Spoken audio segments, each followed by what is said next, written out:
안녕하십니까. 평택촌놈 주식TV 봉천생 이강민입니다. 종목 분석. 오늘은 코스피 음식료 업종에 있는 오리온에 대해서 살펴보도록 하겠습니다. 자, 오리온 같은 경우에는 딱히 설명이 필요 없는 기업이죠. 초코파이 하면 떠오르는 그런 기업 아닙니까? 제과업계의 강자 중에 하나고요. 꾸준한 기업 흐름을 보이는 그런 기업입니다. 과거에 동양그룹에서 분리를 하면서 오히려 더 좋은 흐름을 만들었던 그런 상황이고요. 중국이나 이쪽 해외 시장에 진출하면서 엄청난 흐름을 보였었죠. 중국 시장에서 초코파이가 어마어마한 히트를 쳤었죠. 그리고 또 최근에는 베트남 쪽에서 어떤 성과가 나오는 그런 흐름이고요. 그리고 이제 또 인도 진출도 지금 계속해서 추진을 하고 있고 실제로 성과가 나오는 그런 상황입니다. 그래서 또 뭐 공장을 짓고 그런 흐름인데 인도 쪽에 진출을 하게 되면은 또 어떤 매출에 있어서 상당한 효과가 있지 않을까 그렇게 생각을 합니다. 어쨌든 기업 흐름이 굉장히 좋은 기업이고요. 향후에도 흐름이 꾸준히 이어질 것 같아요. 다만 주가는 어떻게 움직일지에 대한 부분은 좀 생각을 해볼 필요가 있겠죠. 오리온 같은 경우에는 사실 2010년대 뭐 중반 이후에 엄청난 그 흐름을 보이면서 굉장히 고평가되어 있었던 그런 상황이에요. 그런데 지금 같은 경우에도 주가가 적당히 고평가되어 있습니다. 그래서 저평가되어 있는 그런 기업은 아니다. 그렇기 때문에 사실 그 가격에 대한 부담이 있습니다. 이 종목이 분할되면서 지주회사는 약했던 흐름이고요. 그리고 사업회사인 오리온 같은 경우에는 강한 흐름을 보였어요. 그런데 결국은 가격에 대한 부담이 있다 보니까 조정을 받는 그런 흐름이고요. 물론 뭐 음식료 업종의 어떤 흐름도 그랬습니다만은 오리온이 또 대표적인 종목이니까 업종에 영향을 미쳤다 그렇게 볼 수도 있겠습니다. 전반적으로 기업의 흐름 자체는 굉장히 좋습니다. 그런데 주가의 흐름은 좀 생각을 해볼 필요가 있다 그렇게 볼 수가 있겠습니다. 추세적으로 상승하기에는 어려운 면이 있어요. 중간중간에 반등이 나올 가능성은 상당히 큽니다. 그래서 그런 것들은 어떤 시장의 흐름과 연계돼서 나타날 가능성이 크고요. 뉴스나 이런 것들도 영향을 미칠 겁니다. 인도 진출에 대한 어떤 성과 이런 것들 그런 것들이 영향을 미치겠지만 길게 봤을 때는 굉장히 좋은 기업이기 때문에 조정만 제대로 받으면 좀 역시 충분히 접근할 만한 그런 종목이 아닌가 생각을 합니다. 조금 더 자세히 살펴보도록 하겠습니다. 자, 오리온인데요. 오리온홀딩스가 최대 주주로 되어 있죠. 국민연금공단 이렇게 되어 있습니다. 자, 보시면은 실적이 좋죠. 기업 흐름이 괜찮습니다. 그리고 꾸준히 이어질 그런 흐름이고요. 특별히 나빠질 게 없어요. 오리온 같은 경우에는 워낙 그 탄탄한 그 베이스를 갖고 있기 때문에 굉장히 좋은 흐름을 이어갈 가능성이 상당히 높다 그렇게 보고 있습니다. 그리고 인도 쪽에도 진출을 했는데요. 인도 쪽은 좀 독특하죠. 어떤 그 기업들, 해외 기업들에 대한 어떤 그런 것들이 굉장히 독특한데 향후에 어떤 성과는 충분히 나올 것 같습니다. 사실 뭐 오리온이라는 그 기업 자체가 워낙 해외 진출에 대한 또 노하우도 있고 그렇기 때문에 잘할 것으로 믿고요. 뭐 시가총액이 굉장히 크죠. 예, 그런 기업이고요. 그리고 뭐 재무구조나 이런 것들은 괜찮은 기업이기 때문에 걱정할 필요가 없습니다.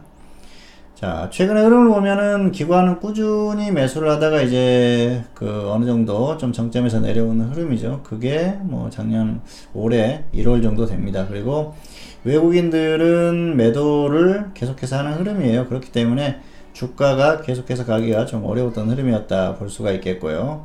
주가의 흐름은 어떻습니까? 작년 6월이 고점이었었죠. 자, 기업이 분할되고 나서 계속해서 좋은 흐름을 보였어요. 이게 당시에 이 지주사와 사업회사가 분할이 되면은 사업회사의 흐름이 굉장히 좋았어요. 그런 패턴을 좀 이어갔던 흐름이기도 하고요. 그리고 지수가 강하게 갈 때 좀 더 갔었던 그런 흐름입니다. 그리고 사실 여기까지는 기업의 어떤 자체적인 흐름으로 갈 수가 있어요. 그런데 6월에 지수가 빠졌죠. 그리고 나서 확실하게 빠지고 나서는 지수대가 현격하게 차이가 나죠. 고점하고 그 이후로 쭉 빠지는 흐름이었습니다. 그리고 뭐 10월에도 빠지긴 했습니다만 어쨌든 이 지수가 강하게 빠졌던 게 6월 그리고 10월입니다. 그런데 그 이전에 이미 주가가 빠졌다는 것이죠. 이런 것들은 주가에 대한 어떤 그 부담이 상당히 있었다 그렇게 볼 수가 있겠습니다. 따라서 이 흐름을 보면은 역시 중기적으로 최소한 중기적으로 이 고점 16만원대의 고점을 다시 뚫기는 상당히 어렵다 그렇게 보고 있고요.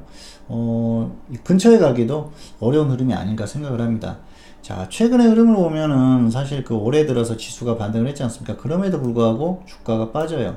자, 그렇다면은 이 나왔던 반등 10월 11월부터 12월까지 나왔던 반등이 이 6월 이후에 자 11월까지 빠진 이 낙폭에 대한 낙폭 과대에 따른 반등 이 정도로밖에 볼 수가 없거든요. 그리고 나서 결국 주가가 또 빠지지 않습니까? 최근에 지수의 흐름을 한번 보실까요?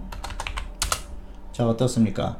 1월 이후에 지수가 굉장히 크게 반등을 했어요. 그러면은 전반적인 어떤 그 우량주들은 반등을 하는 게 거의 뭐 대부분의 경우거든요. 자, 음식료의 흐름을 한번 보실까요? 음식료가 그렇게 빠졌습니까? 음식료는 버텼거든요. 버티는 흐름이었는데도 자, 오리온 같은 경우에는 빠졌어요. 그렇다 보면은 지수나 업종과 상관없이 가격에 대한 부담을 느끼고 있는 게 아닌가 생각을 합니다. 물론 여기서 외국인이나 기관이 매수를 해주면서 반등이 나올 수도 있어요. 자, 기술적으로 보면은 고점 이후에 충분히 조정을 받고 반등 이후에 다시 눌림목 이렇게 볼 수가 있겠습니다. 그래서 지수가 계속 좀 버티면서 가주면은 여기에서 단기적으로 반등은 나올 수 있다고 봅니다. 그런데 추세적으로 가면서 이 고점에 다시 다가가는 그런 흐름은 어렵다고 보고요. 여기서 가려면 최소한 지수가 버텨야 돼요. 그리고 더 가주면은 확실하겠죠. 근데 그런 흐름들이 과연 가능할 거에 대해서는 우리가 생각을 해봐야 돼요. 그동안 어떤 그 지수나 이런 흐름에 대해서는 상당한 부담이 있는 게 사실이거든요. 단기적으로 지수가 충분히 반등이 나왔습니다. 여기에서 뭐 적당히 반등이 나왔다고 생각하실 수도 있는데요. 여러 가지 상황을 봤을 때 상당히 부담스럽거든요. 해외 증시하고 비교해도 크게 가기가 어려운 그런 면이 있기 때문에 지수가 과연 더 갈 수 있을지에 대한 부담이 있고요. 지수가 더 간다고 한들 이 지수보다 훨씬 약한 흐름을 보이는 오리온이 과연 가줄 것인가?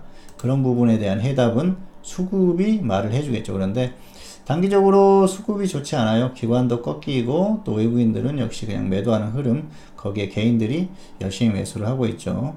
자, 개인들은 뭐 실적이 좋다 그러면은 매수를 합니다. 자, 시장에 상관없이 매수를 하는데요. 외국인들 같은 경우에는 특히 그렇습니다. 시장을 가장 우선시합니다. 시장이 계속 가줄 시장인가 가지 않을 시장인가 그런 부분에 대해서 생각을 하기 때문에, 그리고 가격에 대한 부담이 있다고 봤을 때는 이미 빠진 상태에서도 매수를 하지 않아요. 그런 부분이 외국인들은 철저하다는 것이죠. 그리고 계속 가줄 것 같으면은 이미 상승이 나왔는데도 매수를 합니다. 그러면서 주가를 끌어올려요.